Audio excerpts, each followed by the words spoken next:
আসসালামু আলাইকুম। আমরা আজকের যে ক্লাসটি রয়েছে সেটা আমরা নিব যে ময়মনসিংহ বোর্ড 2025-24 সালের এইচএসসি যারা পরীক্ষার্থী রয়েছে তাদের 2024 সালে আপনার ময়মনসিংহ বোর্ডের যে একটা অ্যাপ্রোপ্রিয়েট প্রিপোজিশন যে প্রিপোজিশন গুলো করতে হয় বোর্ড পরীক্ষায়, তো সেটা নিয়ে আমরা আজকে আলোচনা করব। এর আগে আমরা প্রিপোজিশন নিয়ে বেশ কয়েকটা ক্লাস করেছিলাম, বিগত ক্লাসগুলো আপনারা দেখতে পারবেন। তো আজকে আমরা ময়মনসিংহ বোর্ডের একটা প্রিপোজিশন দেওয়া রয়েছে, আর এভাবে মূলত ইন্টারমিডিয়েট পরীক্ষায় থাকে। তো আমরা এটা নিয়ে আজকে আলোচনা করব। তো শুরু করা যাক। Hours is a riverine country. Hours আমরা কে বা আমাদের ইজ এ রিভারাইন কি নদীমাতৃক দেশ। আমাদের দেশকে একটা নদীমাতৃক দেশ। রিভার্স নদীগুলো আর এভরিহোয়ার প্রত্যেক জায়গায়, নদীগুলো কি আর এভরিহোয়ার প্রত্যেক জায়গায়। Dash our life literature and economy. এটা কি আওয়ার লাইফ আমাদের জীবন, লিটারেচার মানে কি সাহিত্য, ইকোনমি অর্থনীতি এন্ড কালচার এবং সংস্কৃতি। তো এখানে আমরা দেখি যে রিভার্স আর এভরিহোয়ার, নদীগুলোকে প্রত্যেক জায়গায় রয়েছে। যখন কোনো কিছুর মধ্যে থাকে তখন সেখানে কি ইন বসে।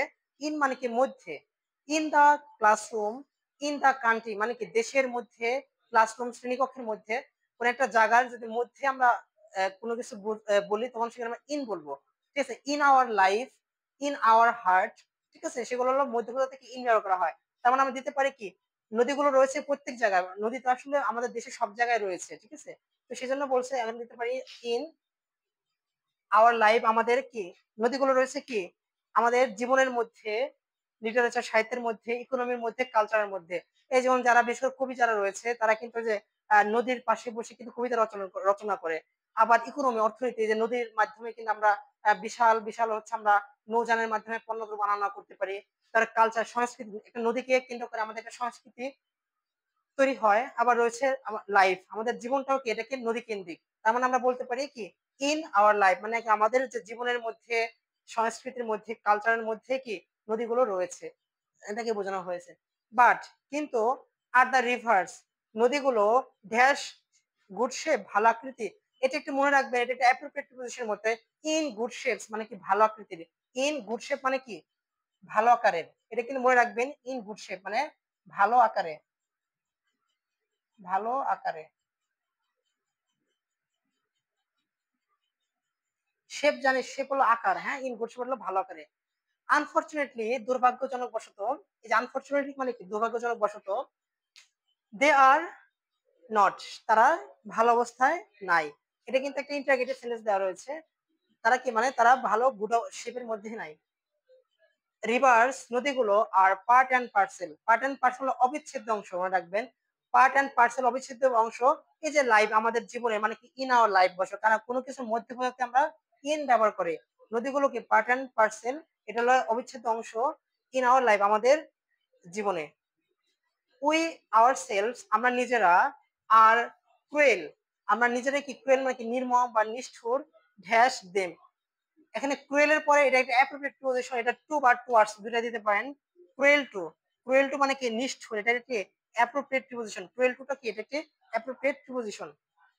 এ ফিউ রিভার্স কিছু নদীগুলো, আর অলরেডি এটা ইতিমধ্যে ডেট মারা গিয়েছে। ডেট মানে কি মারা গিয়েছে। এন্ড এবং সেভারেল বেশ কিছু, আর গোয়িং তারা যাচ্ছে, dash the প্যাংস of death. Going throw এটা কিন্তু একটা অ্যাপ্রোপ্রিয়েট প্রিপোজিশন। গোয়িং থ্রো মানে মধ্য দিয়ে যাওয়া। দেখেন going throw, THROUGH, going throw মানে কি মধ্য দিয়ে যাওয়া। এটা একটা অ্যাপ্রোপ্রিয়েট প্রিপোজিশন, মধ্য দিয়ে যাওয়া। We are going through the road, we are going through the path বা পাথ, আমরা কি এই রাস্তার মধ্যে দিয়ে যাচ্ছি, আমরা এই নদীর মধ্যে দিয়ে। We are going through the river আমরা নদীর মধ্যে দিয়ে যাচ্ছি।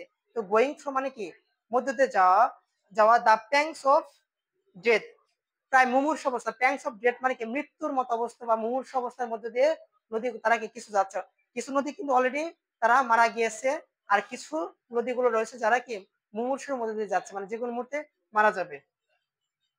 সাম রিভার কিছু নদী, রিভার গ্র্যাবার্স যারা নদী দখল করে থাকে, মানে নদী দখলকারী আর কি। সাম রিভার গ্র্যাবার্স যারা নদী দখলকারী। গ্র্যাপ রিভার, গ্র্যাপ রিভার মানে নদী, রিভার নদী কি তারা গ্র্যাপ করে মানে দখল করে থাকে। রিভার ব্যাংকস, ব্যাংকস মানে কিনারা, নদীর কিনারা গুলো কি তারা দখল করে থাকে। অনেকে দেখবেন যে বড় বড় নদীগুলোর পাশ দিয়ে কিন্তু এই নদী দখল করে তারা কিন্তু বিভিন্ন ইন্ডাস্ট্রি, বিভিন্ন রকম শিল্প কারখানা বা বিভিন্ন রকম তারা তাদের স্ট্রাকচার গুলো তৈরি করছে, বিল্ডিং ভবন তৈরি করছে, মার্কেট দিতেছে, এগুলো আর কি। এটাকে বোঝানো হয়েছে। দেখেন তারা কি বলছে, নদীগুলো কি ব্যাংক, নদীর কিনারা কি করে ওরা ভরাট করে বা গ্র্যাব দখল করে এন্ড এবং বিল্ড বিল্ডিংস, এবং কি বিল্ডিং গুলো মানে ইমারত নির্মাণ করেছে, building dash trade and commerce. Trade মানে কি ব্যবসা বাণিজ্যের জন্য, ট্রেড মানে কি ব্যবসা, আর কমার্স মানে বাণিজ্য, ব্যবসা বাণিজ্যের জন্য। এটা দেখেন অটোমেটিক চলে আসছে জন্য, মানে কি ফর। আর অপের বাংলা হলো এর, আর ফর হচ্ছে কি জন্য, মানে কি বিল্ডিং গুলো নির্মাণ করে কি ব্যবসা বাণিজ্যের জন্য।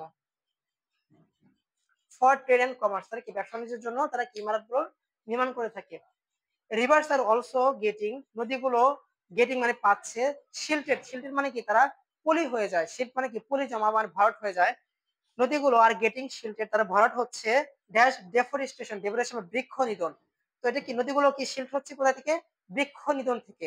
একটা নদীগুলো আমরা জানি যে নদীগুলো সাধারণত গভীর থাকে, সেটাকে আস্তে আস্তে ভরাট হয়ে যায়, কি কারণে, ডেফরেস্টেশনের কারণে। যখন ডেফরেস্টেশন হয় মানে বৃক্ষ নিধন হয়, তখন কি এই আগের যে পলির মাটিগুলো বা বালু মাটিগুলো নদীতে, নদী গর্ভে সহজে কি চলে যায়, তখন কি নদীগুলো, নদীর যে গতি আছে, গতি কিন্তু নদীর যে গভীরতা আছে ওটা কিন্তু কমে যায়। তখন আমরা বলতে পারি ফ্রম ডেফরেস্টেশন। শিল্টেড ফ্রম মানে কি, এফআরওএম, ফ্রম, ফ্রম। এই যে এগুলো জানতে গেলে আপনি কিন্তু প্রচুর ওয়ার্ড পাঠতে হবে। আপনি যেন একটা যে একটা যে প্যাসেজ ই রয়েছে, প্রিপোজিশন গুলো রয়েছে, তো এই প্যাসেজটা কিন্তু বুঝে বুঝে আপনাকে পড়তে হবে। আপনি যদি পারেন তাহলে অটোমেটিক কিন্তু প্রিপোজিশন আপনি পারবেন। আমরা জানি ফর মানে কি জন্য, অফ মানে এর, ফ্রম মানে হতে, থেকে, চেয়ে, ঠিক আছে। তো এই যে অটোমেটিক গুলো কিন্তু আবার টু মানে পর্যন্ত, হ্যাঁ টুয়ার্ডস পর্যন্ত, ঠিক আছে, বিয়ন্ড মানে বাইরে। তো এগুলো কিন্তু আপনি অটোমেটিক আপনি প্যাসেজ পারলে পারবেন। তার মানে কি শিল্টেড ফ্রম ডেফরেস্টেশন, বৃক্ষ নিধন থেকে কি হয়, এটা শিল্টেড হয়ে যায় মানে পুলে জমে যায়। সো তাই রিভার্স ক্যান নট ফ্লো, তাই নদীগুলো ফ্লো মানে প্রবাহিত হতে পারে না, dash sufficient water, can't flow, flow with মানে কি কোনো কিছু প্রবাহিত হওয়া, sufficient water, flow with sufficient water মানে পর্যাপ্ত পানি দ্বারা, ফ্লো উইথ সাফিসিয়েন্ট ওয়াটার আমরা দিতে পারি, উইথ দিতে পারি, ফ্লো উইথ। ফ্লো উইথ মানে কোনো কিছু দিয়ে প্রবাহিত হওয়া, ফ্লো উইথ এটা একটা অ্যাপ্রোপ্রিয়েট পজিশন। ফ্লো আমরা জানি ফ্লো মানে প্রবাহিত, প্রবাহিত হয়। আর ফ্লো উইথ আমরা দিতে পারি ওয়াটার মানে পানি দ্বারা প্রবাহিত হয়। ফ্লো উইথ আমরা দিতে পারি এখানে যে কোনো এনিথিংস, কোনো জিনিস দ্বারা কি ফ্লুইড প্রবাহিত হয়। ফ্লুইড মানে কি প্রভাবিত হওয়া, ফ্লুইড সাফিসিয়েন্ট ওয়াটার পর্যাপ্ত পানি দ্বারা কি এটা প্রবাহিত হয়। ডিউরিং দ্য রেইনি সিজন, বর্ষাকালে বা বর্ষা ঋতুতে কি এই নদীগুলো রয়েছে কি ঠিক মতো কি করতে পারে না, ফ্লো করতে পারে না, মানে পর্যাপ্ত যে ওয়াটার গুলো এটা প্রবাহিত হতে পারে না। এটা কি কারণ নদী ভরাট হয়ে যায় এই কারণে।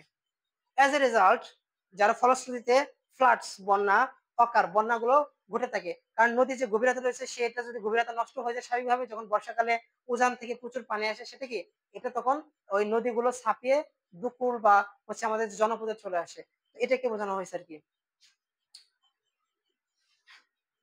তারপরে কি এজ এ রেজাল্ট ফলশ্রুতিতে ফ্লাড অকার্স বন্যাগুলো ঘটে থাকে, এন্ড এবং পিপুল সাফারিং এবং জনগণের বা মানুষজনের ভোগান্তি, দেয়ার গো যায় দেয়ার ডেসক্রিপশন, মানে প্রচুর, মানে কি এটা হলো তাদের এতটা সাফারিং হয়, এটা কি বলতে গো বিয়ান্ড মানে কি প্রচন্ড সাফারিং, এনে দিতে পারি গো পরে বিয়ান্ড দিতে পারি। গো বিয়ান্ড মানে কি নিয়ন্ত্রণের বাইরে,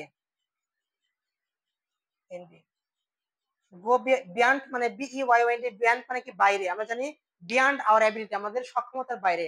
তার মানে কি জনগণের এতটাই সাফারিংস হয় যেটা গো বিয়ান্ড ডেসক্রিপশন, ডেসক্রিপশন মানে কি বর্ণনার বাইরে চলে যায়, মানে এত ভোগান্তি যেটা থেকে বর্ণনা করা যায় না, ঠিক আছে। এটাই বলছে গো বিয়ান্ড ডেসক্রিপশন, বর্ণনার অতীত হয়ে যায় আর কি, মানে এটা বর্ণনা করা যায় না। দেন পরে rivers became source of suffering, পরবর্তী পরে কি হয়, রিভার্স নদীগুলো বিকেম সোর্স অফ সাফারিং, ভোগান্তির উৎস হয়, ভোগান্তির কারণ হয়। ইনস্টেড ড্যাশ, আমরা জানি ইনস্টেড অফ এটা type of preposition, instead of মানে কি এটা হলো পরিবর্তে বা বিকল্পে, ইনস্টেড অফ, ইনস্টেড অফ মানে কি এটা অ্যাপ্রোপ্রিয়েট প্রিপোজিশন, ইনস্টেড অফ হচ্ছে হলো পরিবর্তে, ব্লেসিং আশীর্বাদের পরিবর্তে কি হয় সাফারিং হয়ে যায়। তো এভাবে করে আপনারা বুঝে বুঝে অ্যাপ্রোপ্রিয়েট প্রিপোজিশন গুলো করবেন। আর অ্যাপ্রোপ্রিয়েট প্রিপোজিশন করার আগে আপনারা পুরো সেন্টেন্স গুলো ভালো মতো বুঝবেন। এভাবে যদি বোর্ড কোশ্চেন গুলো আপনি প্র্যাকটিস করেন, প্লাস হচ্ছে যে কিছু বেসিক রুলস রয়েছে, কোনটা ফর মানে কোথায় বসে, অফ কোথায় বসে, অন কোথায় বসে, তো এগুলো যদি প্রত্যেকটা বইয়ে গাইড বইতে দেওয়া রয়েছে, তো আপনারা যদি পড়েন তাহলে আর কোনো সমস্যার কথা না। তাহলে আপনারা বেশি বেশি প্র্যাকটিস করেন। তো সবাইকে ধন্যবাদ। আসসালামু আলাইকুম।